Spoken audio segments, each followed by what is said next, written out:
ನಾಳೆಯಿಂದಲೇ ಸಾರಿಗೆ ಬಸ್ ಪ್ರಯಾಣದ ಟಿಕೆಟ್ ದರ ಏರಿಕೆಯಾಗಲಿದೆ. ಬಸ್ ಟಿಕೆಟ್ ದರ ಏರಿಕೆ ಬರೆಬೆನ್ನಲ್ಲೇ ಮೆಟ್ರೋ ಪ್ರಯಾಣಿಕರಿಗೂ ಶಾಕ್ ಆಗಿದೆ. ಬೆಂಗಳೂರಿನಲ್ಲಿ ಜನರ ಜೇಬಿಗೂ ಬೀಳಲಿದೆ ನೀರಿನ ದರ ಏರಿಕೆ ಕತ್ತರಿ. ಇದೆಲ್ಲವನ್ನ ನೋಡೋಣ ದುಬಾರಿ ದುನಿಯಾ ನ್ಯೂಸ್ ಟಾಪ್ 9 ನಲ್ಲಿ. ರಾಜ್ಯದ ಜನ ಹೊಸ ವರ್ಷದ ಸಂಭ್ರಮದ ಖುಷಿಯಲ್ಲಿರುವಾಗಲೇ ಸರ್ಕಾರ ಬಿಗ್ ಶಾಕ್ ನೀಡಿದೆ.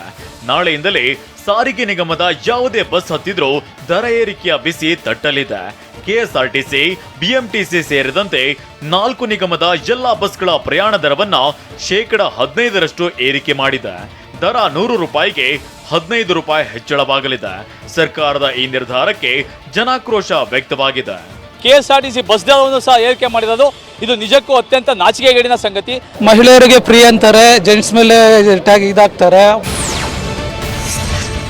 ಬಸ್ ಟಿಕೆಟ್ ದರ ಹೆಚ್ಚಳ ಮಾಡ್ತಿರೋ ವಿಚಾರವನ್ನೇ ಅಸ್ತ್ರ ಮಾಡಿಕೊಂಡು ಸರ್ಕಾರದ ವಿರುದ್ಧ ಬಿಜೆಪಿ ಬೀದಿಗಿಳಿದು ಹೋರಾಟವನ್ನ ಮಾಡಿದೆ.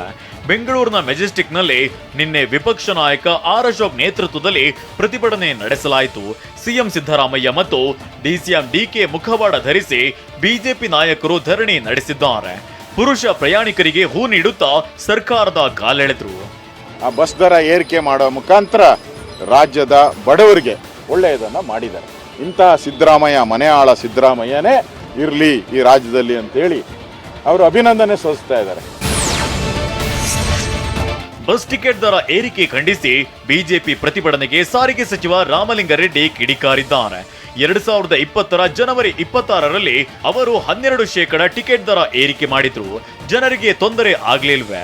ಬಿಜೆಪಿಯವರು 5,900 ಕೋಟಿ ಸಾಲ ಬಿಟ್ಟು ಹೋಗದೆ ಇದ್ದಿದ್ರೆ ನಾವು ಟಿಕೆಟ್ ದರ ಏರಿಕೆ ಮಾಡುವ ಪರಿಸ್ಥಿತಿ ಉದ್ಭವಿಸ್ತಿರ್ಲಿಲ್ಲ. ಸಂಬಳಕ್ಕೆ ಮೊದಲು 12 ಕೋಟಿ ಆಗ್ತಿತ್ತು, ಈಗ 18 ಕೋಟಿ ಆಗಿದೆ. ಈಗ ಬಿಜೆಪಿಗರು ಮೊಸಳೆ ಕಣ್ಣೀರು ಹಾಕ್ತಿದ್ದಾರೆ ಅಂತ ಗುಡುಗಿದ್ದಾರೆ. ಈಗ ನಾವು ಟಿಕೆಟ್ ದರ ಏರಿಸಿದ್ರಿಂದ ಸಾರ್ವಜನಿಕರಿಗೆ ತೊಂದರೆ ಆಯಿತು ಅಂತಾರೆ. 2020ರಲ್ಲಿ ಜನವರಿ 26ನೇ ತಾರೀಕು 12% ಏರಿಸಿದಾಗ ಸಾರ್ವಜನಿಕರಿಗೆ ತೊಂದರೆ ಆಗಲಿಲ್ವಾ? ದರ ಏರಿಕೆಗೆ ಗ್ಯಾರಂಟಿಯಿಂದ ಸರ್ಕಾರದ ಬಳಿ ದುಡ್ಡಿಲ್ಲ, ದಿವಾಳಿ ಆಗಿದೆ ಅಂತ ಜೋಶಿ ಕಿಡಿಕಾರಿದ್ದಾರೆ. ರಾಜ್ಯದಲ್ಲಿ ಸರ್ಕಾರವೇ ಇಲ್ಲ ಅಂತ ಕೇಂದ್ರ ಸಚಿವ ಎಚ್.ಡಿ. ಕುಮಾರಸ್ವಾಮಿ ವಾಗ್ದಾಳಿ ನಡೆಸಿದ್ದಾರೆ. ಅವ್ರಿಗೆ ರಿಯಂಬರ್ಸ್ಮೆಂಟ್ ಆಗ್ತಾ ಇಲ್ಲ. ಇವರೇನು ಫ್ರೀ ಓಡಿಸ್ತಾರ ಅದು ವಾಪಸ್ ರಾಜ್ಯ ಸರ್ಕಾರ ಅವ್ರಿಗೆ ದುಡ್ಡು ಕೊಡ್ಬೇಕು, ಅದು ಕೊಡ್ತಾ ಇಲ್ಲ. ಯಾಕಂದ್ರೆ ರಾಜ್ಯ ಸರ್ಕಾರ ಕಡೆ ದುಡ್ಡಿಲ್ಲ, ದಿವಾಳಿ ಇದ್ದದು. ರಾಜ್ಯದಲ್ಲಂತೂ ಸರ್ಕಾರ ಅಂತೂ ಇಲ್ಲ ಅಲ್ವಾ? ಸರ್ಕಾರ ಇದೆ ಅಂತ ನಿಮ್ಗೇನಾದ್ರು ಅನ್ಸುತ್ತಾ? ಸ್ವೇಚ್ಛಾಚಾರವಾಗಿ ನಡೀತಾ ಇದೆ, ಹೇಳೋರು ಕೇಳೋರು ಯಾರೂ ಇಲ್ಲ. ಬಸ್ ಟಿಕೆಟ್ ದರವನ್ನ ಟೀಕಿಸಿರೋ ಬಿಜೆಪಿ ವಿರುದ್ಧ ಸಿಎಂ ಸಿದ್ದರಾಮಯ್ಯ ಕೆಂಡ ಕಾರಿದ್ರು. ಬಿಜೆಪಿ ಕಾಲದಲ್ಲೂ 12% ದರ ಏರಿಕೆಯಾಗಿದೆ ಅಂತ ಹೇಳಿದ್ದಾರೆ. ಸಾರಿಗೆ ಸಚಿವ ರಾಮಲಿಂಗಾರೆಡ್ಡಿ ಕೂಡ ಬಿಜೆಪಿಗೆ ಪಂಚ್ ಕೊಟ್ಟಿದ್ದಾರೆ. ಡೀಸೆಲ್ ಬೆಲೆ 2014ರಲ್ಲಿ ಬಿಎಂಟಿಸಿ ಬೆಲೆ ಇದು ಟಿಕೆಟ್ ದರ ಏರಿಸಿದ್ದು, ಇದುವರೆಗೂ ಏರಿಸಿಲ್ಲ. 10-11 ವರ್ಷ ಆಯಿತು. ಡೀಸೆಲ್ ಬೆಲೆ 40 ರೂಪಾಯಿ ಇತ್ತು, ಈಗ 90 ರೂಪಾಯಿ ಆಗಿದೆ. ಹೆಚ್ಚು ಮಾಡಿದ್ರಲ್ಲ,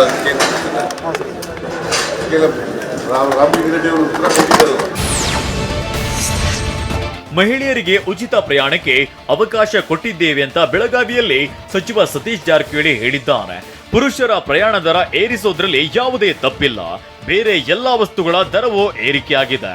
ಸಾರಿಗೆ ಬಸ್ ಟಿಕೆಟ್ ದರ ಏರಿಕೆ ಆಗಿರಲಿಲ್ಲ, ಈಗ ಆಗಲಿದೆ ಅಂತ ಸಚಿವ ಸತೀಶ್ ಜಾರಕಿಹೊಳಿ ಸಮರ್ಥನೆಯನ್ನ ನೀಡಿದ್ರು.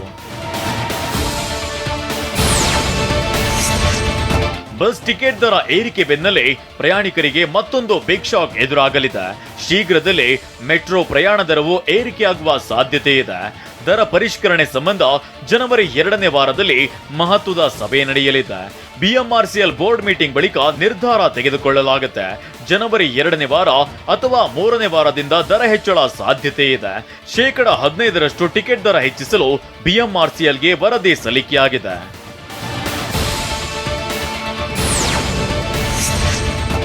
ಬಿಎಂಆರ್ಸಿಎಲ್ ರಚನೆ ಮಾಡಿರುವ ದರ ನಿಗದಿ ಸಮಿತಿ ಜನರಿಂದ ಕೆಲವು ಮಾಹಿತಿ ಕಲೆ ಹಾಕಿದೆ. ಅಕ್ಟೋಬರ್ 3ರಿಂದ ಅಕ್ಟೋಬರ್ 28ರವರೆಗೆ ಸಾರ್ವಜನಿಕರ ಅಭಿಪ್ರಾಯ ಸಂಗ್ರಹಿಸಲಾಗಿದೆ. ಮೆಟ್ರೋದಲ್ಲಿ ಕನಿಷ್ಠ ದರ 10, ಗರಿಷ್ಠ ದರ 60 ರೂಪಾಯಿ ಪ್ರಯಾಣ ದರ ನಿಗದಿಯಾಗಿದೆ. ಸಾರ್ವಜನಿಕರ ಅಭಿಪ್ರಾಯದಲ್ಲಿ ಬಹುತೇಕರು ದರ ಹೆಚ್ಚಳಕ್ಕೆ ಆಕ್ಷೇಪವನ್ನ ವ್ಯಕ್ತಪಡಿಸಿದ್ದಾರೆ. ಜನರ ಆಕ್ಷೇಪದ ನಡುವೆ ದರ ಹೆಚ್ಚಳಕ್ಕೆ ಸಮಿತಿ ಒಪ್ಪಿಗೆಯನ್ನ ನೀಡಿದೆ. ಹೀಗಾಗಿ ಶೇಕಡ 15ರಷ್ಟು ಮೆಟ್ರೋ ಪ್ರಯಾಣ ದರ ಪರಿಷ್ಕರಣೆ ಮಾಡಿದ್ರೆ ಕನಿಷ್ಠ ದರ 15 ರೂಪಾಯಿ, ಗರಿಷ್ಠ ದರ 75 ರೂಪಾಯಿಗೆ ಹೆಚ್ಚಿಸೋ ಸಾಧ್ಯತೆ ಇದೆ. ಹೊಸ ವರ್ಷದ ಆರಂಭದಲ್ಲಿ ರಾಜ್ಯದ ಜನರಿಗೆ ಶಾಕ್ ಮೇಲೆ ಶಾಕ್ ನೀಡಲು ಸರ್ಕಾರ ಮುಂದಾಗಿದೆ. ಶೀಘ್ರದಲ್ಲೇ ನೀರಿನ ದರ ಏರಿಕೆಗೆ ಜಲಮಂಡಳಿ ತಯಾರಿ ನಡೆಸಿದೆ. ನೀರಿನ ದರ ಪರಿಷ್ಕರಣೆಗೆ ಹಲವು ದಿನಗಳಿಂದ ಬೇಡಿಕೆಯನ್ನ ಸಲ್ಲಿಸಲಾಗಿತ್ತು. ಇದೀಗ ಜನವರಿಯಲ್ಲಿ ದರ ಏರಿಕೆ ಸುಳಿವು ನೀಡಲಾಗಿದೆ. ಶೀಘ್ರದಲ್ಲೇ ಡಿಸಿಎಂ ಡಿಕೆ ನೇತೃತ್ವದಲ್ಲಿ ಸಭೆಗೆ ತಯಾರಿ ನಡೆದಿದೆ. ವಿದ್ಯುತ್ ಬಳಕೆಗೆ ಹೆಚ್ಚಿನ ಹೊರೆ ಬೀಳ್ತಿದೆ ಅಂತ ಜಲಮಂಡಳಿ ಕಾರಣ ನೀಡುತ್ತಿದೆ.